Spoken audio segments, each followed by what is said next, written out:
نبی پاک صلی اللہ تعالی علیہ وسلم نے فرمایا میرے دو امتی قیامت کے دن اللہ کی بارگاہ میں کھڑے ہوں گے اور ان میں سے ایک عرض کرے گا یا اللہ اس میرے بھائی نے مجھ پر ظلم کیا تھا، میرے اوپر اس نے جبر کیا تھا، تو مجھے اپنا حق اس سے لے کر دیا جائے۔ تو حضور علیہ الصلوۃ والسلام فرماتے ہیں اللہ تعالیٰ اس شخص سے فرمائے گا کہ اپنے بھائی کو اس کا حق دو۔ عرض کرے گا مالک میرے پاس تو اب کوئی نیکی بچی نہیں، کہاں سے حق دوں؟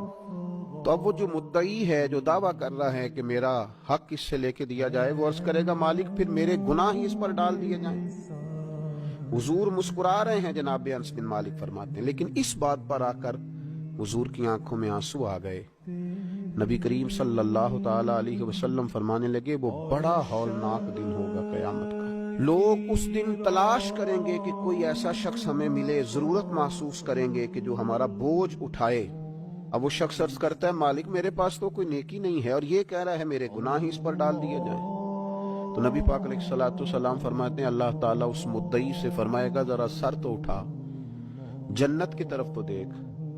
تو وہ جنت کی طرف سر اٹھا کر دیکھے گا اور دیکھ کر عرض کرے گا مالک میں ایک چاندی کا شہر دیکھ رہا ہوں جس میں سونے کا محل بنا ہوا ہے، ہیرے جواہرات سے مرصع ہے وہ محل۔ اے مالک کون اس کا مالک بنے گا، یہ کس کو ملے گا؟ تو اللہ تعالیٰ فرمائے گا جو اس کی قیمت ادا کرے۔ تو عرض کرے گا مالک اس کی قیمت کون ادا کرے گا؟ تو اللہ تبارک و تعالیٰ فرمائیں گے تو بھی اس کا مالک بن سکتا ہے۔ تو بڑے تجسس سے، بڑے شوق سے عرض کرے گا مالک میں کیسے مالک بن سکتا ہوں؟ تو اللہ فرمائے گا تو اپنے بھائی کو معاف کر دے، میں تجھے اس محل کا مالک بنا دیتا ہوں۔ کر دے معاف اپنے بھائی کو، درگزر کر اپنے بھائی سے، بھول جا اس کی خطاؤں کو، کچھ دیر کے لیے چھوڑ دے جو اس نے غلطیاں کی، تو معاف کر دے اسے اور میں اس محل کا تجھے مالک بناتا ہوں۔ نبی پاک صلی اللہ تعالی علیہ وسلم ارشاد فرماتے ہیں وہ فوراً عرض کرے گا مالک میں نے اپنے بھائی کو معاف کیا۔ تو اللہ تبارک و تعالی ارشاد فرمائے گا اس کا ہاتھ پکڑ اور پھر اسے جنت میں ساتھ لے جا۔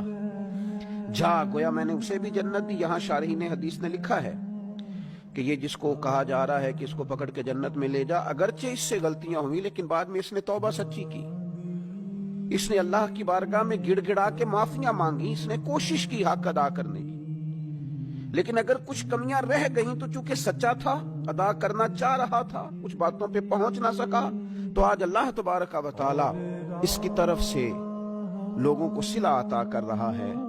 اللہ فرماتے ہیں اس کا ہاتھ پکڑ اور جنت میں لے جا۔ اللہ کے محبوب صلی اللہ تعالی علیہ وسلم نے نتیجے کے طور پر، ریزلٹ کے طور پر یہاں ایک بات ارشاد فرمائی، حضور فرمانے لگے اللہ تعالیٰ سے ڈرو اور باہمی معاملات درست رکھو، اللہ تبارک و تعالیٰ قیامت کے دن مومنوں میں صلح کرائے گا، تو تم یہی اپنے معاملات کو درست رکھو۔ اب مجھے بتائیے، ایک تو یہ نتیجہ نکلا کہ مالک کریم کتنا ہے، مہربان کتنا ہے، توبہ کرنے والے پر عطا کتنی۔ دوسرا حضور کی علم و حکمت کی اس گفتگو سے سمجھیے کہ اللہ درگزر کرنے والے کو عطا کتنا کرتا ہے، اور پھر یہ بھی دیکھیے کہ صلح کرانا کتنا مقدس کام ہے۔ دو بھائیوں کو ملا دینا، قریب کر دینا، روٹھے ہوں کو ایک دوسرے کے قریب کرنا کتنا عظیم کام۔